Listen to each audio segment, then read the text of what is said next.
போன வீடியோவில் நம்ம இந்த பிளாக் ஹோல் எப்படி உருவாகுது அப்படிங்கிற விஷயத்த ஒரு நட்சத்திரத்தோட பரிணாம வளர்ச்சியில் நம்ம பார்த்தோம். இந்த வீடியோ நம்ம எதை பற்றி நம்ம பார்க்க போகிறோம்னா, அந்த பிளாக் ஹோல் வீடியோனுடைய பார்ட் 2க்கு போகிறதுக்கு முன்னாடி ஃபர்ஸ்ட் நம்ம இந்த கிராவிட்டினா என்ன அப்படிங்கிற நம்ம தெரிஞ்சுக்கணும். ஸோ இந்த வீடியோவில் அந்த கிராவிட்டி பற்றி நம்ம பார்க்க போகிறோம். எதன் அடிப்படையில் பார்க்க போகிறோம்னா, ஐன்ஸ்டீனுடைய ஜென்ரல் தியரி ஆஃப் ரிலேட்டிவிட்டி அடிப்படையில் தான் ஒரு கிராவிட்டி எப்படி வேலை செய்யுது அப்படிங்கிற விஷயத்த நம்ம பார்க்க போகிறோம். ஆனால் இந்த வீடியோ ஆரம்பிக்கிறதுக்கு முன்னாடி உங்கள்கிட்ட ஒரு சின்ன வேண்டுகோள். அது என்னென்னா, இது வரைக்கும் நீங்கள் கிராவிட்டி பற்றி நம்பிட்டு இருந்த எல்லா விஷயத்தையும் இந்த வீடியோ ஆரம்பிக்கிறதுக்கு முன்னாடியே நீ மறந்துடுங்க. என் பேர் ரஞ்சித் குமார். நீங்கள் பார்த்துட்டு இருக்கிறது விசைப்பலகை.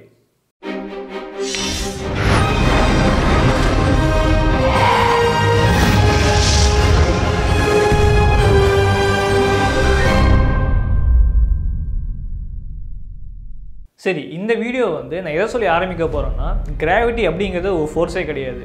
ஏன்னா மடத்தனமாக இருக்குது அப்படின்னு நீங்கள் கேட்குறீங்களா? அதாவது நியூட்டன் பொறுத்தவரை ஆப்பிள் தான் பார்த்தீங்கன்னா நம்மளோட எர்த்தை நோக்கி அட்ராக்ட் ஆகி கீழே ஆக்சிலரேட் ஆகி வருது. இது நியூட்டனோட கண் பார்வையில்.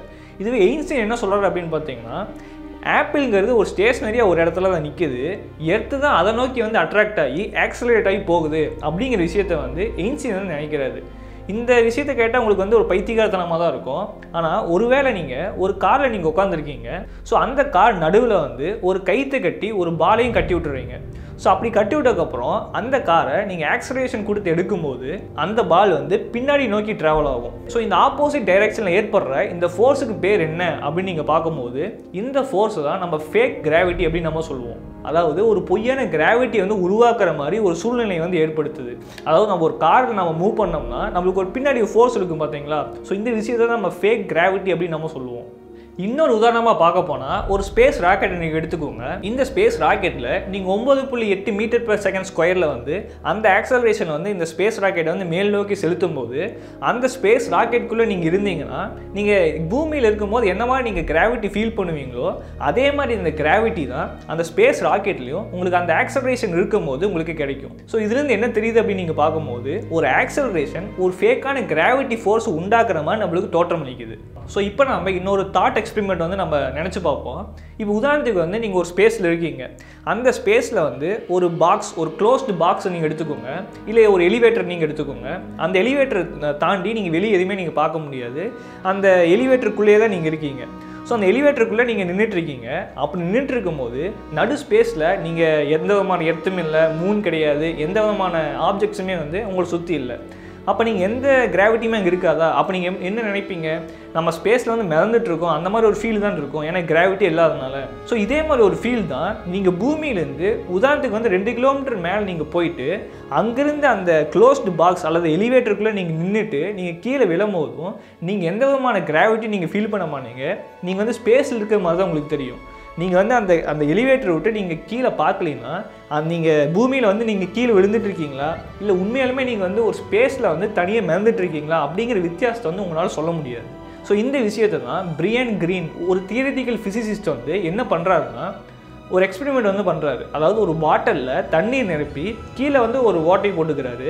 அந்த பாட்டிலை நம்ம பிடிக்கும் போது அந்த கிராவிட்டி மூலிமா அந்த தண்ணீர் கீழே ஊற்றுறதை நீங்கள் பார்க்கலாம். இதுவே அந்த பாட்டிலை நீங்கள் கீழே விடும்போது அந்த பாட்டில் நம்மளோட எர்த்தை நோக்கி ஆக்சிலரேட் ஆகி கீழே விழுது பார்த்தீங்களா? அந்த டைமில் ஒரு ஆப்போசிட்டான ஃபோர்ஸ் ஆக்ட் ஆகிறதுனால கீழே உள்ள ஆக்சலரேஷனும் அந்த ஆப்போசிட் ஃபோர்ஸு கேன்சல் ஆகிட்டு நாம் எப்படி ஒரு ஸ்பேஸில் நம்ம எந்த விதமான கிராவிட்டி ஃபீல் பண்ணாமல் இருக்கோமோ அதே மாதிரி ஒரு விஷயத்தை தான் இங்கே ஏற்படுது. ஸோ அதனால தான் இந்த பாட்டிலேருந்து தண்ணீர் கீழே விழுறதை நிறுத்திடுச்சு. சரிப்பா, இந்த கிராவிட்டிங்கிறது ஃபோர்ஸே கிடையாதுன்னே வச்சுக்கலாம். ஆனால் அப்போ எப்படி நம்ம இந்த பூமியை நோக்கி இந்த பூமி எல்லா பொருட்களையும் உள்ளுக்குள்ளே இழுக்குது அப்படின்னு நீங்கள் கேட்குறீங்களா? அதுக்கு ஐன்ஸ்டீன் ஒரு விடை வச்சிருக்காரு. எதன் மூலிமா அப்படின்னு பார்த்தீங்கன்னா, அவருடைய ஜென்ரல் ரிலேட்டிவிட்டி மூலிமா ஒரு மிகப்பெரிய ஒரு விடை வச்சிருக்காரு. அது என்ன விஷயம் அப்படின்னு நீங்கள் பார்க்கும்போது, இந்த யூனிவர்ஸே எதனால் உருவாயிருக்கு அப்படின்னு நீங்கள் பார்த்தீங்கன்னா, ஸ்பேஸ் டைம் அப்படிங்கிற ஒரு விஷயத்தினால உருவாயிருக்கு. அந்த ஸ்பேஸ் டைமில் ஏற்படக்கூடிய, இப்போ ஒரு பிளானட்டாக எடுத்துக்கோங்க, இல்லை ஒரு ஸ்டாரை எடுத்துக்கோங்க, இது எல்லாமே இப்போ எந்த ஆப்ஜெக்டான எடுத்துக்கோங்க, அந்த ஆப்ஜெக்ட்டுக்கு மாஸ் இருக்கணும் அல்லது எனர்ஜி இருக்கணும். இந்த 2 விஷயம் இருந்தால் போதும். அந்த ஸ்பேஸ் டைம் அப்படிங்கிற விஷயத்தில் அந்த மாஸ் அல்லது எனர்ஜி ஒரு கர்வேச்சர் அல்லது ஒரு பெண்டிங் ஏற்படுத்தும். ஸோ இந்த ஸ்பேஸ் டைம் கர்வேச்சர் தான் கிராவிட்டி அப்படின்னு சொல்லி ஐன்ஸ்டீன் நம்மளுக்கு சொல்கிறாரு. சரி, அதெல்லாம் இருக்கட்டும். இந்த ஸ்பேஸ் டைம்னா என்ன, இந்த ஸ்பேஸ் டைமில் வந்து எப்படி கர்வ் ஆகுது அப்படின்னு நீங்கள் கேட்குறீங்களா? அதுக்கு நம்ம கொஞ்சம் நேரத்துக்கு இந்த ஃபிசிக்ஸ் சுத்தமாக நம்ம மறக்கணும். இப்போ நம்ம எதை நம்ம ஃபோக்கஸ் பண்ண போகிறோம்னா ஜியாமெட்ரி மட்டும் தான் நம்ம ஃபோக்கஸ் பண்ண போகிறோம். இப்போ வந்து நீங்கள் ஒரு ஃப்ளாட்டான ஸ்பேஸ் எடுத்துக்கோங்க, ஒரு 2 டைமென்ஷனல் ஃப்ளாட் ஸ்பேஸ் எடுத்துக்கோங்க. இந்த ஸ்பேஸில் 2 பாயிண்ட்டை நீங்கள் எடுத்துக்கோங்க, ஏ அப்புறம் பி. இந்த 2 பாயிண்ட்டை கனெக்ட் பண்ணுறதுக்கு 2 கர்வை வந்து நீங்கள் எடுத்துக்கோங்க. ஒன்று ஸ்ட்ரெயிட்டான கர்வ், இன்னொன்று வந்து ஒரு கர்வ்டான ஒரு பாத்தை வந்து நீங்கள் எடுத்துக்கோங்க. இந்த 2 கர்வ் இருக்கிறதா ஞாபகம் வச்சுக்கோங்க. இப்போ இந்த 2 கர்வில் வந்து எது ஸ்ட்ரெயிட் இல்லை எது ஸ்ட்ரெயிட் இல்லை அப்படின்னு நீங்கள் எப்படி கண்டுபிடிப்பீங்க? இதில் நீங்கள் பார்த்தா உங்களுக்கு ஈஸியாக வந்து கண்டுபிடிச்சிடலாம். அதாவது கர்வ் 1 தான் வந்து ஸ்ட்ரெயிட் அப்படின்னு சொல்லிட்டு. ஆனால் உதாரணத்துக்கு வந்து ஒரு ஸ்பியர் எடுக்கும்போது இல்லை மவுண்டெயின்ஸ் நிறைஞ்ச ரீஜனில் எடுக்கும்போது அந்த சமயத்தில் நம்ம எந்த பாத் வந்து ஸ்ட்ரெயிட்டான பாத் அப்படின்னு நம்ம வந்து கண்டுபிடிக்கிறது ரொம்பவே சிரமம்.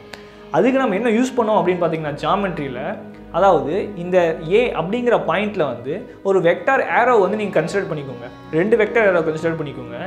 இந்த 2 வெக்டார் ஏரோவையும் பேரலாக வச்சுக்கோங்க. இனிஷியலாக அந்த டைரெக்ஷன்லேயே ஏலேருந்து பி வரைக்கும் இந்த 2 கர்வ்லையும் வந்து அந்த ஏரோ வந்து கொண்டு வாங்க. அப்படி கொண்டு வரதுக்கு பேர் தான் நம்ம பேரலல் டிரான்ஸ்போர்ட் அப்படின்னு நம்ம சொல்லுவோம். ஸோ இப்போ அதே வெக்டர் ஏரோவை வந்து நம்ம என்ன பண்ண போகிறோம்னா இந்த பாயிண்ட் ஏல வச்சுக்கிட்டு அந்த கர்வ் ஒன்றுக்கு டேஞ்செண்ட்டாக ஃபஸ்ட்டு நம்ம வச்சுக்க போகிறோம். அப்படியே அந்த டேஞ்செண்ட்டை வச்சுக்கிட்டு கொஞ்சம் கொஞ்சமாக நம்ம மேலே நவுத்த போகிறோம். அப்படி மேலே நவுத்திக்கிட்டே வந்து பி வரைக்கும் நம்ம வந்து கொண்டு வர போகிறோம். அப்படி கொண்டு வர வரைக்கும் அந்த வெக்டர் ஏரோ இருக்குது பார்த்தீங்களா, அந்த ஏலேருந்து பி வர வரைக்கும் டேஞ்செண்ட்டாக வந்துட்டே இருந்துச்சுன்னா அந்த பாத் வந்து ஸ்ட்ரெயிட்டான பாத் அப்படின்னு நம்ம சொல்லலாம். அந்த கர்வ் வந்து ஸ்ட்ரெயிட்டான கர்வ் அப்படின்னு சொல்லலாம். இதுவே வந்து கர்வ் 2ல் வந்து நம்ம முதல்ல இனிஷியலாக வந்து அந்த வெக்டார் ஏரோவை வந்து டேஞ்செண்ட்டை வச்சுக்கிட்டு அதே டைரெக்ஷனில், அதாவது பேரலல் டிரான்ஸ்போர்ட் சொன்ன பார்த்தீங்களா, அதே மாதிரி விஷயத்தை நம்ம பண்ணிக்கிட்டே வரும்போது அந்த செகண்ட் கர்வில் வந்து நம்ம கொண்டு வந்துகிட்டே இருக்கும்போது கடைசி வரைக்கும் அந்த வெக்டார் ஏரோ வந்து டேஞ்செண்ட்டாக வராததை வந்து நீங்கள் பார்க்கலாம். ஸோ இந்த மாதிரி வந்து டேஞ்செண்ட்டாக வராத போது அந்த கர்வ் வந்து ஸ்ட்ரெயிட்டாக இல்லை அப்படின்னு சொல்லி நம்ம ஈஸியாக வந்து கண்டுபிடிச்சிடலாம். இப்போ உதாரணத்துக்கு நாம் வந்து ஒரு ஸ்பியர் எடுத்துக்கலாம். இந்த ஸ்பியர் வந்து நம்மளோட பூமியை கூட எடுத்துக்கலாம், இல்லை மற்ற பிளானட்ஸை கூட எடுத்துக்கலாம். ஸோ அந்த ஸ்பியர் எடுக்கும்போது அந்த ஸ்பியரில் ஒரு 2 பாயிண்ட்டை நீங்கள் கன்சிடர் பண்ணிக்கோங்க. நம்ம ஏற்கனவே பண்ண மாதிரி ஏ அப்புறம் பி. இந்த ஏபியில் வந்து ஸ்ட்ரெயிட்டாக போகிற ஒரு பாத்து இருக்குது, அதே சமயம் இந்த மாதிரி ஒரு போகிற பாத்தும் இருக்குது. ஸோ இந்த 2 பாத்தும் பார்த்தீங்கன்னா நம்ம வந்து வெளியிருந்து பார்க்கும்போது ரெண்டுமே வந்து ஸ்ட்ரெயிட் கிடையாது, அது பெண்ட் ஆகி தான் இருக்குது அப்படின்னு நம்ம சொல்லுவோம். இதுவே வந்து அந்த ஏலேருந்து பிக்கு ஒரு எறும்பு வந்து நகர்ந்து போகுது அப்படின்னு நம்ம நினச்சிக்கலாம். அதோட கண்ணோட்டத்துலேருந்து பார்த்தா ஏ டு பிங்கிறது ஒரு ஸ்ட்ரெயிட்டான பாத்து தான் அப்படின்னு சொல்லிட்டு ஏலேருந்து பியை நோக்கி போகும். ஸோ அப்படி போகும்போது நம்ம ஏற்கனவே சொன்ன மாதிரி அந்த வெக்டர் ஏரோவை நம்ம கொண்டு போயிட்டே இருந்தோம்னா அந்த ஏலேருந்து பிக்கு போகிற வரைக்கும் அந்த வெக்டர் ஏரோஸ் வந்து இந்த லைனுக்கு வந்து டேஞ்செண்ட்டாக தான் இருக்கும். ஸோ இந்த மாதிரி ஒரு பாயிண்ட்லேருந்து இன்னொரு பாயிண்ட்டுக்கு போகிற வரைக்கும் அந்த வெக்டர் ஏரோ வந்து டேஞ்செண்ட்டாக வந்துட்டே இருந்துச்சுன்னா அந்த லைன் செக்மெண்ட்டை தான் நம்ம ஜியோடெசிக் அப்படின்னு நம்ம சொல்லுவோம். இந்த ஜியோடெசிக் அப்படிங்கிறது வந்து நம்ம என்ன சொல்லலாம் அப்படின்னு பார்த்தீங்கன்னா ஒரு ஸ்ட்ரெயிட்டான கர்வ் அப்படின்னு நம்ம சொல்லலாம். சரி, இப்போ ஒரு ஸ்பேஸ் வந்து அது வந்து ஃப்ளாட்டாக இருக்கா இல்லை கர்வ்டாக இருக்கா அப்படின்னு நம்ம எப்படி கண்டுபிடிக்கலாம் அப்படின்னு பார்த்தீங்கன்னா, இப்போ நான் இந்த ஜியோடெசிக்னு சொன்னால் பார்த்தீங்களா, இந்த ஜியோடெசிக் அப்படிங்கிறது என்ன சொல்லியிருக்கேன், ஒரு ஸ்ட்ரெயிட்டான கர்வ் அப்படின்னு சொல்லியிருக்கேன். ஸோ இந்த மாதிரி வந்து ஒரு ஸ்ட்ரெயிட்டான ஜியோடெசிக் அப்படிங்கிற ஒரு லைனை வந்து 2 லைன் நீங்கள் எடுத்துக்கோங்க. அந்த 2 லைனை வந்து நீங்கள் இன்ஃபினிட்டாக எக்ஸ்டெண்ட் பண்ணிக்கோங்க, நீட்டிக்கிட்டே போயிருங்க. அப்படி நீட்டிக்கிட்டே போகும்போது கடைசி வரைக்கும் இந்த 2 ஜியோடெசிக் லைனும் வந்து பேரலாகவே இருந்துச்சுன்னா நாம் இருக்கிற யூனிவர்ஸ் வந்து ஃப்ளாட் அப்படின்னு அர்த்தம். இதுவே வந்து இந்த 2 ஜியோடெசிக் லைனும் கன்வர்ஜ் அல்லது டைவர்ஜ் ஆச்சுன்னா வச்சுக்கோங்க, நம்மளோட ஸ்பேஸ் வந்து கர்வ்ட் அப்படின்னு நம்ம சொல்லிடலாம். சரி, இப்போ நிறைய பேருக்கு ஒரு கிரேசியான ஒரு கொஸ்டின் வரும். அது என்ன அப்படின்னா, ஒரு நம்மளோட பூமி வந்து ஃப்ளாட்டாக இல்லை வந்து உருண்டையா அப்படின்னு சொல்லிட்டு நிறைய பேர் வந்து கேள்வி கேட்டுட்ருக்கீங்க. நம்மளோட பூமி வந்து உருண்டை தான், நம்மளுக்கு பெரும்பாலான நபர்களுக்கு தெரியும். சில பேர் என்னென்னா ஃப்ளாட் எர்த் சொசைட்டி அப்படின்னு சொல்லி அதுலேருந்து வருவாங்க. அவங்க என்ன சொல்லுவாங்கன்னா எர்த்து நம்மளோட பூமி வந்து ஃப்ளாட் அப்படின்னு சொல்லுவாங்க. ஆனால் ஃப்ளாட் கிடையாது அப்படிங்கிற விஷயத்தை ப்ரூவ் பண்ணுறதுக்காக இந்த ஜியாமெட்ரியிலே ஒரு விஷயம் இருக்குது. அது என்னென்னா, இப்போ நீங்கள் நான் அப்படி 2 பேர் இருக்குன்னு வச்சுக்கோங்க. நீங்கள் இந்த வீடியோ பார்த்துருக்கீங்க, நீங்கள் ஒரு ஆள் அப்புறம் நான் 2 பேர் வந்து ஒரு காரில் ஈக்குவேட்டர் ரீஜனில் வந்து ஒரு 2 கிலோமீட்டர் தள்ளி நின்றுட்டு இருக்கோம். அப்படி நின்றுட்டு இருக்கும்போது அந்த ஈக்குவேட்டர்லேருந்து நம்ம ஸ்ட்ரெயிட்டாகவே கிளம்புறோம்னு வச்சுக்கோங்க. இனிஷியலாக வந்து நம்ம 2 பேரும் பார்த்தீங்கன்னா பேரலாக தான் நின்றுட்டு இருப்போம். 2 பேரும் சரிசமமாக பேரலாக தான் நின்றுட்டு இருப்போம். நம்ம எப்போ நம்ம ஸ்டார்ட் பண்ணி நம்ம ஸ்ட்ரெயிட்டாக போக ஆரம்பிக்கிறோமோ, நம்ம எப்படி தான் நம்ம ஸ்ட்ரெயிட்டாக போனாலுமே நம்ம கடைசியில் வந்து நம்ம நார்த்து போல தான் வந்து சேருவோம். ஸோ நாம் ட்ராவல் பண்ண பார்த்து தான் நம்ம ஜியோடெசிக் அப்படின்னு நம்ம சொல்லுவோம். நான் ஏற்கனவே என்ன சொல்லியிருக்கேன், ஜியோடெசிக் வந்து கன்வர்ஜ் அல்லது டைவர்ஜ் ஆனாவே அந்த ஸ்பேஸ் வந்து கர்வ்ட் அப்படின்னு சொல்லியிருக்கேன். ஸோ இதுலேருந்து என்ன தெரியுதுன்னா, நம்மளோட எர்த்தை வந்து ஃப்ளாட் இல்லை கர்வ்ட் அப்படின்னு சொல்லி நம்மளுக்கு தெரியுது. சரி, இப்போ அதெல்லாம் ஓகே. நம்மளோட எர்த்தை வந்து ஸ்பியர் அப்படின்னு சொல்லிட்டு இதன் மூலியமாக நம்மளுக்கு தெரிஞ்சிருச்சு. நம்மளோட எர்த் வந்து நம்ம வந்து ஈக்குவேட்டர்லேருந்து நம்ம சொன்ன மாதிரி கார் எடுத்துகிட்டு போய் கூட நம்ம பார்த்துடலாம். ஆனால் ஒரு ஸ்பேஸ், அதாவது ஐன்ஸ்டீன் படி நம்ம சொல்லப்போனால் ஸ்பேஸ் டைம் அப்படிங்கிற விஷயம் வந்து ஃப்ளாட்டாக இல்லை கர்வ்டா அப்படின்னு நம்ம எப்படி கண்டுபிடிக்கலாம்?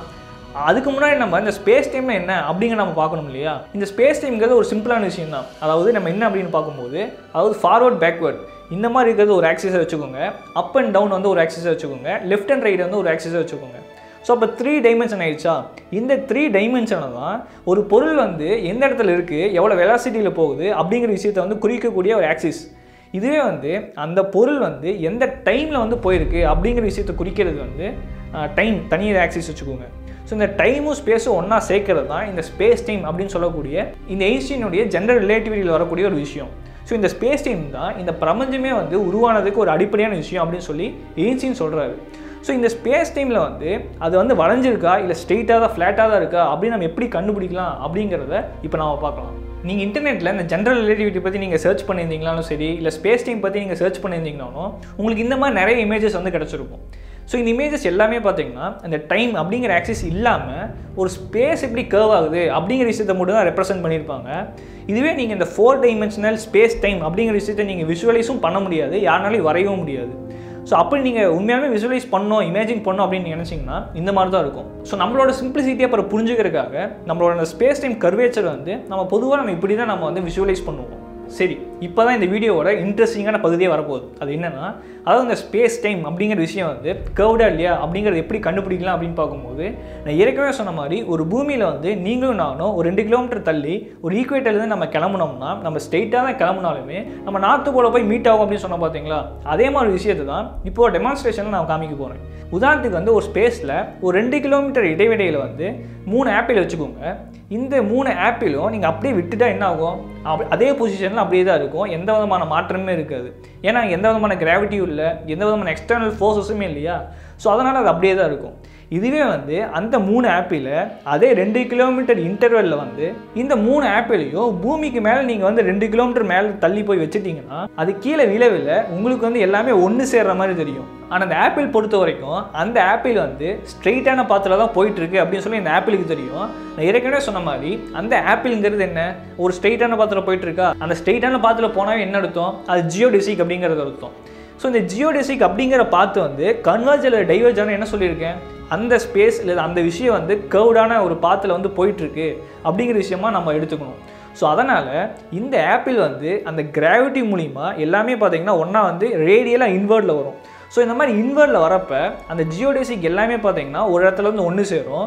அப்படி ஒன்று சேர்ந்தாவே நம்ம என்ன கன்ஃபார்ம் பண்ணிக்கலாம் அப்படின்னு பார்த்தீங்கன்னா, இந்த ஸ்பேஸ் டைம் அப்படிங்கிறது வந்து இந்த பூமியை சுற்றி வந்து வளைக்கப்பட்டிருக்கு அப்படின்னு நம்ம ஈஸியாக வந்து சொல்லிடலாம். ஸோ சுருக்கமாக சொல்ல போனால் எங்கெங்கெல்லாம் மாஸ் இருக்கோ அந்த மாஸ் வந்து இந்த ஸ்பேஸ் டைமை நீ எப்படி வளையணும் அப்படிங்கிற சொல்கிற விஷயம் என்னன்னு பார்த்தீங்கன்னா ஒரு ஆப்ஜெக்டினுடைய மாஸ். இதுவே வந்து அந்த ஸ்பேஸ் டைம் வந்து ஒரு ஆப்ஜெக்ட்டுக்கு என்ன சொல்லும், இல்லை ஒரு மாஸ் உள்ள ஆப்ஜெக்ட் இல்லை ஒரு எனர்ஜி உள்ள ஆப்ஜெக்ட்டுக்கு என்ன சொல்லும் அப்படின்னு பார்த்தீங்கன்னா, நீ இந்த ஸ்பேஸ் டைமில் நீ எப்படி மூவ் ஆகணும் அப்படிங்கிற விஷயத்தை சொல்கிறது வந்து இந்த ஸ்பேஸ் டைம். ஸோ அதனால தான் இந்த பூமி வந்து இந்த ஸ்பேஸ் டைமை வளைச்சிருக்கனால இந்த ஸ்பேஸ் டைம் வந்து இப்படி வளையணும் அப்படின்னு சொல்லி அந்த இடத்தினுடைய நம்மளோட பூமியினுடைய மாஸ் வந்து சொல்லியிருக்கு. அதனால் இந்த ஸ்பேஸ் டைம் வளைஞ்சிருக்கு. ஸோ இப்படி வளைஞ்சிருக்கா, ஆனால் அந்த ஸ்பேஸ் டைம் வந்து இதன் வழியில் வரக்கூடிய ஆப்ஜெக்ட்டுக்கு என்ன சொல்லுவோம், நீ எப்படி மூவ் ஆகணும் அப்படின்னு சொல்லுவோம் பார்த்தீங்களா? ஸோ இந்த ஸ்பேஸ் டைம் வளைஞ்சிருக்கனால இந்த ஆப்பிள் எர்த்துக்கு மேலேருந்து ஒரு 2 கிலோமீட்டர் தள்ளி மேலேருந்து ஒரு 2 கிலோமீட்டர் இடைவெளியிலேருந்து விடுறப்ப எல்லாமே பார்த்தீங்கன்னா ஒன்றா கன்வர்ஜ் ஆகிட்டே வரும். ஸோ அதனால தான் பார்த்தீங்கன்னா இந்த ஸ்பேஸ் டைம்ங்கிறது இந்த கிராவிட்டி, அதாவது நம்மளோட பூமியினோட கிராவிட்டி வந்து இந்த ஸ்பேஸ் டைமை பெண்ட் பண்ணியிருக்கு அப்படின்னு நம்ம சொல்லலாம். ஸோ இதே ஒரு கான்செப்ட்னால தான் இன்டர்நேஷ்னல் ஸ்பேஸ் ஸ்டேஷன் இருக்குது பார்த்தீங்களா, அது வந்து பூமியை விட்டு ரொம்ப தூரம் விலகி இருக்கிறனால அங்கே வந்து பெண்டாக இருக்க ஸ்பேஸ் டைம் வந்து ரொம்பவே கம்மியாக தான் பெண்டாக இருக்கும். அப்படி கம்மியாக பெண்டாக இருக்கிற இடத்துல வந்து ஜியோடெசிக் எப்படி இருக்குன்னு பார்த்தீங்கன்னா இந்த பூமியை சுற்றி ஒரு ஆர்பிட்டில் இருக்கும், ஒரு சர்க்குலர் ஆர்பிட்டில் இருக்கும். ஸோ இந்த ஐஎஸ்எஸ் வந்து இது ஸ்ட்ரெயிட்டாக போயிட்டு இருக்க மாதிரி தான் இருக்கும். ஆனால் உண்மையாலுமே இந்த ஸ்பேஸ் டைம் வந்து லைட்டாக வந்து வளைக்கப்பட்டிருக்கனால இந்த பூமியை சுற்றி ஒரு சர்க்குலர் பாத்தில் வந்து மூவ் ஆகிட்டு இருக்கு. ஸோ நம்ம பூமி நோக்கி கிட்ட வர வர உங்களுக்கு இந்த ஸ்பேஸ் டைம் வந்து அதிகமாக வளைக்கப்பட்டிருக்கும். அப்படி கிட்ட வர வர பார்த்தீங்கன்னா உங்களுக்கு ரேடியலாக அந்த பூமி நோக்கி தான் உங்களுக்கு வந்து இழுக்கப்படும்.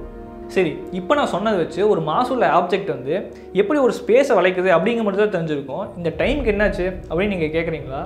அதுக்கு நிறைய விதமான எக்ஸ்பெரிமெண்டல் ப்ரூஃப்ஸ் இருக்குது. உதாரணத்துக்கு வந்து ஆல்ஃப்ரெட் சைல் அப்படின்னு சொல்லக்கூடிய ஒரு அமெரிக்கன் ஜெர்மன் ஃபிசிசிஸ்ட் வந்து ஒரு எக்ஸ்பெரிமெண்ட் வந்து மேற்கொண்டாரு. அவர் என்ன கண்டுபிடிச்சாரு அப்படின்னு பார்க்கும்போது, இப்போ ஒரு பில்டிங் எடுத்துக்கோங்க.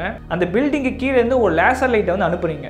அந்த லேசர் லைட் அனுப்பும் போது மேலே அந்த பில்டிங்கோட ரூஃப் டாப்பில் பார்த்தீங்கன்னா ஒரு லைட் டிடெக்டர் இருக்குது. ஸோ ஃபர்ஸ்ட் டைம் வந்து இந்த லேசர் லைட் அடிச்சக்கப்புறம் 5 செகண்ட் இன்டர்வல் கழிச்சு மறுபடியும் வந்து லேசர் லைட் வந்து அடிங்க.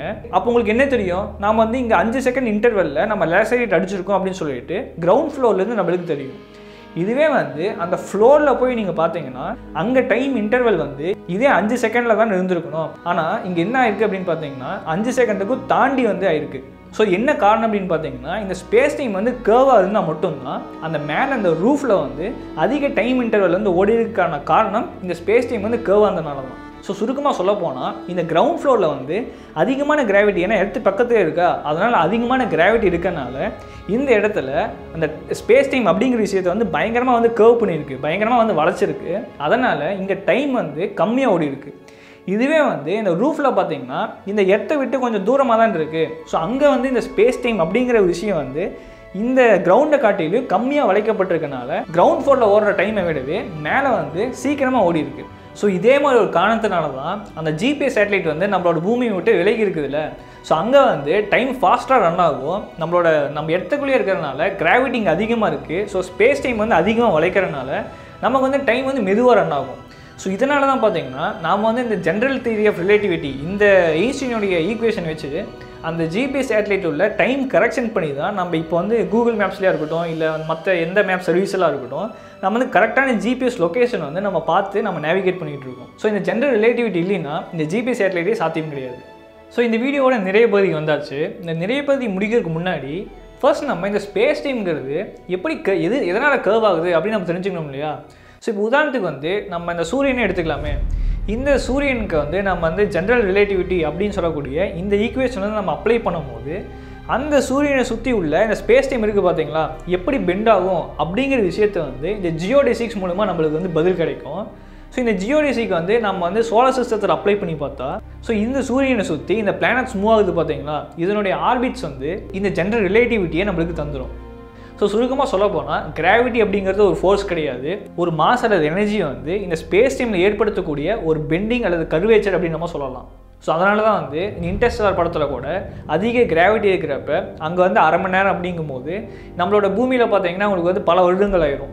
கண்டிப்பாக இந்த வீடியோ மூலிமா உங்களுக்கு கிராவிட்டி பற்றின அபிப்பிராயத்தை வந்து இந்த வீடியோ மாற்றிருக்கும் அப்படின்னு நான் நம்புறேன். ஸோ அடுத்த வீடியோவில் வந்து இந்த பிளாக் ஹோல் பற்றின பார்ட் 2 வீடியோ வந்து நம்ம பார்க்கலாம். இந்த வீடியோ உங்களுக்கு பிடிச்சிருந்தா மறக்காம உங்களோட ஃப்ரெண்ட்ஸுக்கும் முறைகளுக்கும் இந்த வீடியோ ஷேர் பண்ணுங்கள். உங்களிடம் இந்த விடைபெறுவது ரஞ்சித் குமார். நீங்கள் பார்த்துட்டு இருந்தது விசைப்பலகை.